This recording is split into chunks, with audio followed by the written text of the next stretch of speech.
What's going on, guys? It's Dan Garcia, and this is the second time I'm filming this video because the first one I was like super jittery, and I still am now. I'm super caffeinated and need to talk slower because the last one was like blah, blah, blah, blah. So anyways, this is going to be my video kind of talking about my reflections and some self-analysis of my first semester at Duke University. But after like writing on my phone the stuff I wanted to talk about, I realized that most of this is just stuff that applies to like all first years in college in general. So this is more just like a general video, but this is kind of from my experiences at Duke that I want to talk about.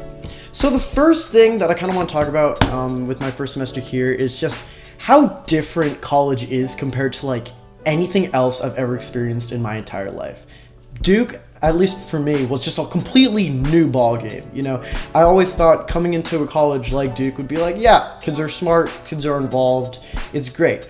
But coming here and seeing the level, the sheer like intelligence and just how involved these people are kind of made me feel sort of small, sort of, you know, average.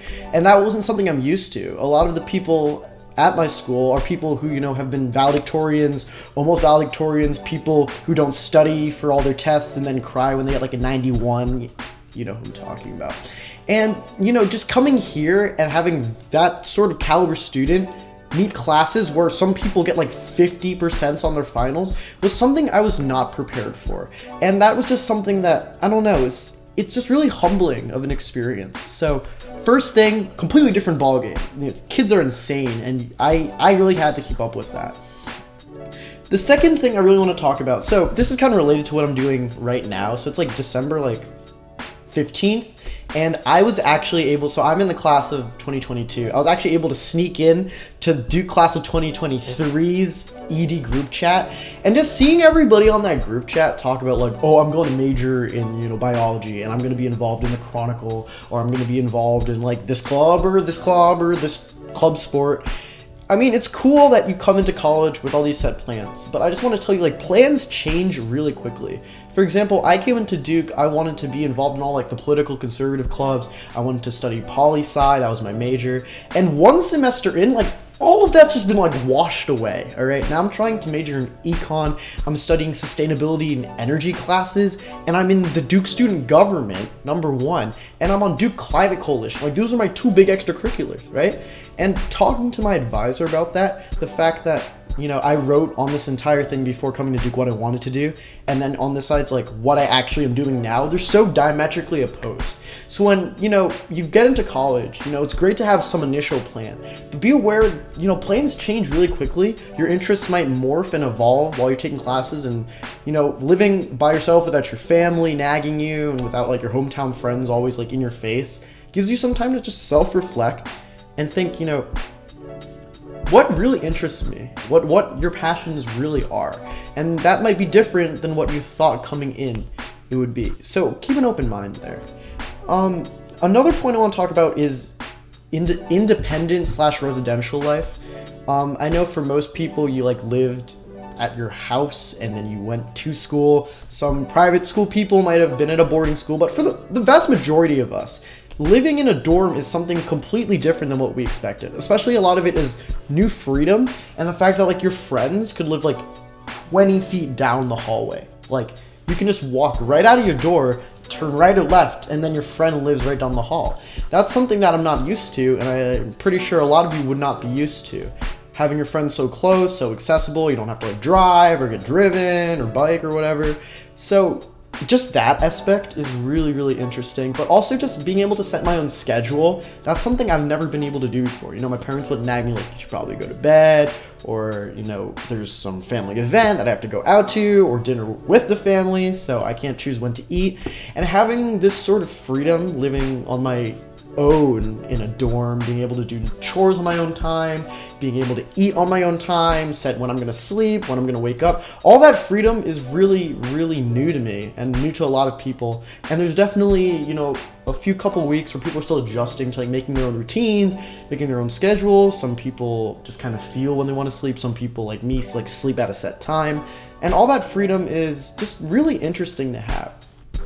So now I'm going to talk about regrets, some things that I should have done and didn't do. So probably my first regret, kind of with the whole plans changing and everything, is I didn't sign up for a lot of things. I kind of signed up for maybe like 5 clubs at the activities fair. And the activities fair is, the thing with the posters and all the upperclassmen, like, join us, and they're giving you pencils, and they're giving you all sorts of like gifts, and like, if you sign up, you can be in a raffle for a $50 Amazon gift card. And I think I should have just done more of that. I mean, coming into college where you have so much more freedom to do what you really think interests you, try signing up for something that might interest you. For example, for me, I've never danced like in a professional like choreography type of setting. And I signed up for the urban dance group. There were auditions.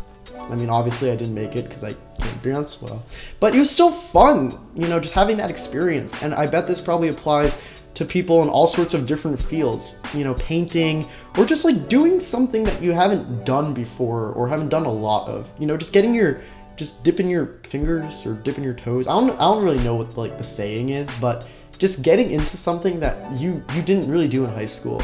And that means sign up for like a lot of stuff, because you don't know what might end up interesting you. And you can always just go to the first meeting or the first and second meeting and then drop out. That's completely fine. No one's going to hate you for it. The whole point of these first meetings is to introduce people and say, this is what our club or organization is about. Would you like to keep going with us?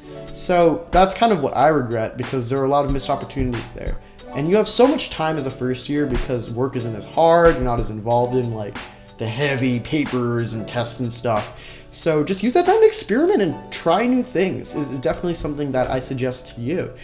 My second regret is actually just kind of like a social thing, and I really only have like 2 main big regrets coming into Duke University. Is a lot of people after like the first couple weeks of like meeting people kind of bunch into like friend groups, and that's something that I've done, and sort of just branched out and also met new people. I love my friends, they're great, and everyone loves their friends. But also, I'd love to meet new people, and sometimes when you're stuck in that circle of people you're already tight with, you feel comfortable, and you don't want to venture out. One of the beautiful things about O Week at Duke, which is the first week where everyone's just meeting each other, like everyone has just moved in, one of the beautiful things about O Week is how, active people were in trying to meet people. How people really wanted to get to know you. And that was something that after that like first month kind of just died, because everyone had friends. So that whole like community building block, foundation thing, I guess you could call it, kind of died once people had their friend groups. And I just want to say, once you do have people you're comfortable with, people that you really click with, you're like, these are going to be my friends, that's great, but just keep meeting new people. That might be some alumni connection 10 years down the road. That might be an introduction to some internship opportunity. It's not just necessarily just you have your group of friends, that's it, we're good, we're happy, we're satisfied. Just keep meeting people. They're going to bring some diverse opinions, perspectives, and upbringings to you that you might have never encountered. And it's just a great way to just learn more about the world in general. So I'm going to talk about some advice for all of y'all if you are coming into college, or if you're a sophomore and you think I'm dumb because, I haven't had enough experience yet. The first thing I want to talk about is just try new stuff. I've already said this already, but not necessarily just with clubs. Just like really expand your horizons. Try new things on your own. Maybe look up a YouTube video on how to do something weird and funky. You have so much freedom as a college student. Your parents aren't always just like looking over your shoulder telling you what to do or what not to do. Having this sort of freedom, especially freshman year when you still have a lot of time to do what you want to do, can really open up a lot of new avenues. And especially, my phone went off, but especially from like a job application experience and perspective, having, a multifaceted structure to yourself and getting started now, it's never too late to try something new. So I just have to keep reiterating that. The second thing I want to talk about, manage your food. This is something at Duke that is so varied. So at Duke, we have this thing called food points, which is kind of like money for food and only food. So some of us, as freshmen, we get like a certain budget and an allotment of food points. Some of us have just went right through it in a month, and this allotment is meant for like an entire semester. So some people go through it in a month and have to end up spending more money, right? And I feel bad for those people, but they were like great, they felt awesome first month with all that food. Then there are people like me who barely ate for the first 80% of the semester, only to have the last 20% of the semester with 10 billion food points And I had to like actually just like treat people because I couldn't spend them all, even if I like ate like whenever I felt hungry. Like even if I kept eating, I still would not be able to go through my entire food point allotment. So manage your food. I don't know how other universities work. They probably have some equivalent system. Manage your food. All right, if you have this much, try to get through it like gradually. Treat yourself every now and then, you know, but don't be me who just doesn't eat and then has too much at the end, and don't be the other guy who just goes through all of it and has to spend more money for food when that whole allotment was designed for you to eat well throughout the entire semester. The third thing is kind of a thing that I think is universal across all universities and colleges, even like moving somewhere. I like to call it the 5 questions. These are annoying.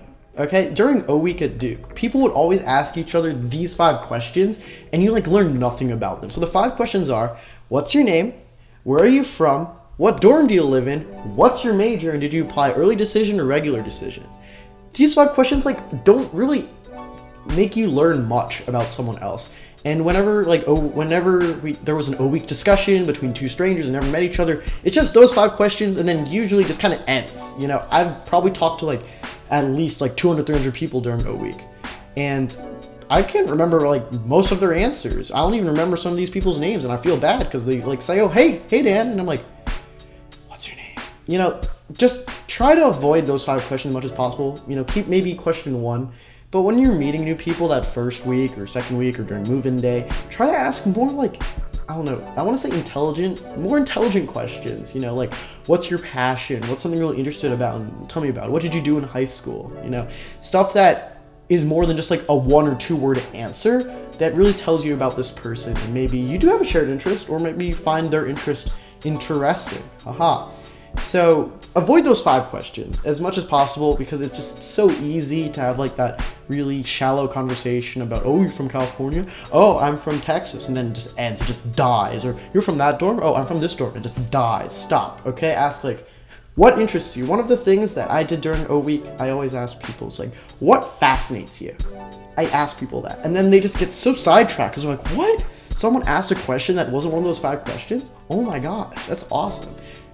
So there's my 3rd piece of advice. 4, sleep. For the love of God, go to sleep. Like, I don't know who started this trend that like pulling an all-nighter is like attractive and sexy, and people are like, oh my God, he pulled an all-nighter. That's so honorable and awesome. Like, pulling an all-nighter is bad. Like, no one, I don't know anyone in their right mind who's like, not getting sleep is something that I respect. Like, sleep, it's good for you in like 10,000 like different ways. And I bet you that entire night of sleep you skip pulling an all-nighter studying for like a test is not worth it. Case in point, I have a story. This is completely true, like no BS at all. I had a friend who pulled an all-nighter at the library studying for a midterm the next day, all right? His midterm was at 10 a.m. 10 a.m. You know what happened at 9 a.m.? He fell asleep. You know what happened after that? Missed the entire midterm, all right? How ironic is that? Takes an all-nighter, studying for a midterm, he just ends up sleeping through because he pulled an all-nighter.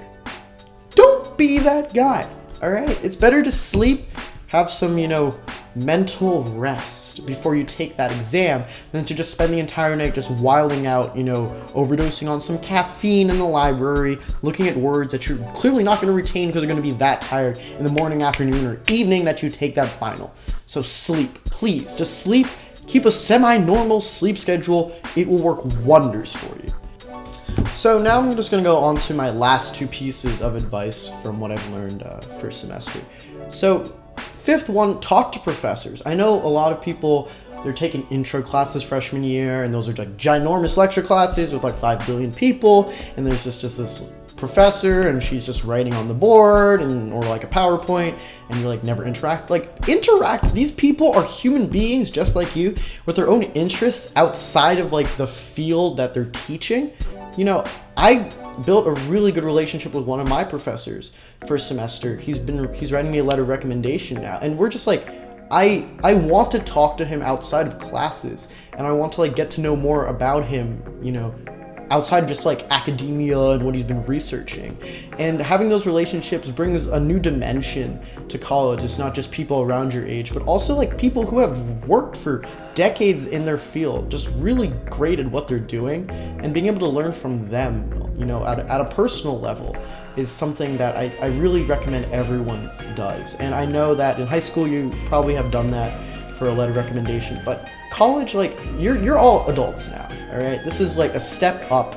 Like, these people could actually be like lifetime connections that might bring you into like new job opportunities, internship opportunities, or just like learning more in general outside of the classroom. So please get to know some of your professors. You don't have to get to know all of them. You won't like all of them, but the ones that you do like, or the ones that you find super interesting or compelling, you know, take the time to get to know them. They're awesome. They're great. And my last piece of advice, and I've said this like 10 trillion kabillion times already, keep an open mind, all right? Don't come to college with this like super narrow path of, I'm gonna do this. I'm going to be pre-med. I'm going to write for the school newspaper. That's it. Don't. You know, you'll be unhappy if your brain ever wants to like go out of bounds. You know, let your brain run free, let your interests run free, keep an open mind. The major you come into in college might not be the one you actually end up getting, and that's okay. Your interests may change. Once you start getting into like the swing of college class, you might realize, you know, I don't actually want to learn this. This is just for me to make money or something. So keep your mind open to like everything, not just like new subjects and new majors, but also organizations, interests, expanding your horizons. So with that, my sort of main recommendation in this video, thank you for watching. If you have any suggestions, comments, all that jazz, please put it in the comments below. This hair that I have on my head, I will be probably chopping off in the next like 2 weeks, so you'll see me with short hair. And I really want to make more videos, but I am sort of at a loss for ideas now that ED decisions have been released. So I'll make some more admissions videos, but I kind of want to talk more just like college life, my interest in coffee and economics and stuff like that. So thank you for watching, and I'll see you guys later.